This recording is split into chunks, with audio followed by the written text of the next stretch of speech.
செம மிதி. தம்ம கையேறா. நீ கையேறா.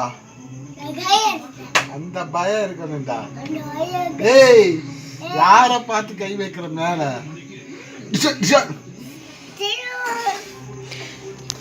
சின்ன எங்க பாரு.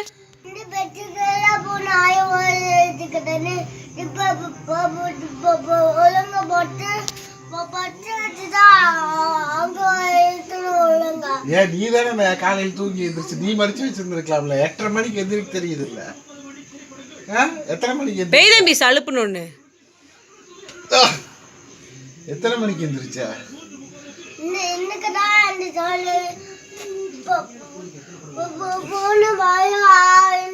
இல்ல